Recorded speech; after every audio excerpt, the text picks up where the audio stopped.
Hi, this is Dr. Patty Gilbaugh, Gracie May Advocate Center. Today we're going to talk about panic attacks. Did you know that most people can't tell the difference between a panic attack and a heart attack? So today we're going to talk about a panic attack and how to help yourself in the middle of one. Most panic attacks are not provoked. They're easily happening in public places or even in your home, and they're untriggered.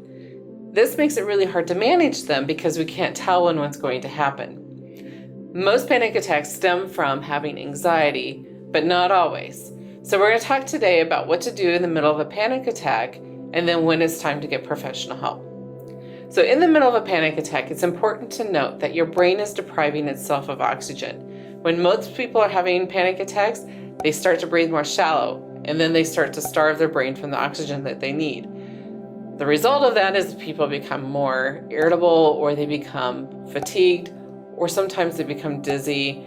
They feel tightness in their chest. They can also feel like their throat is closing in. And so there's different symptoms that people have. When we have panic attacks, it's basically our brain saying like, hey, I need help, rescue me, I'm fearful, I need to run away, or I need to shut down.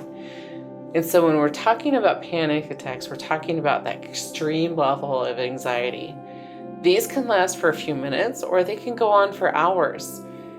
When you need professional help is when you decide that you can't handle it anymore.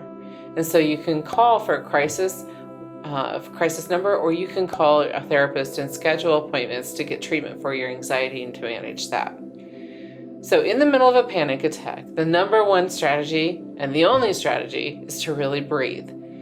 For me, I like to find a focus that you can look at and watch, because it engages our visual sight and it goes right through our emotional center where we can control the amygdala. So the amygdala is the center part of your brain, and it gets into hyperdrive during a panic attack. It sends out all kinds of signals about needing adrenaline and cortisol and all kinds of hormones to throw us into a stress reaction.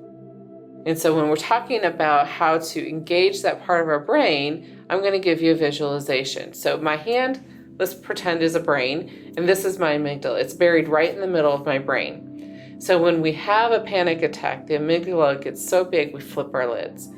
And so that amygdala needs to be parented, or it needs to have a cover. So the only way to do that really is to kind of focus on breathing. Hopefully 4 really good breaths will help a lot. But if you can't do 4, do what you can.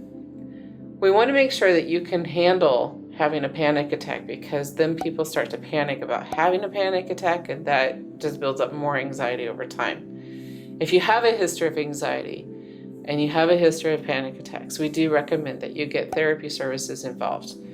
A good therapist can help you come up with some strategies for how to manage not only your anxiety, but also those panic attacks, and they should decrease over time. For more information for children who panic or have anxiety, I highly recommend this book. It's called The Whole Brain Child, written by Tina Bryson Payne and Dan Siegel.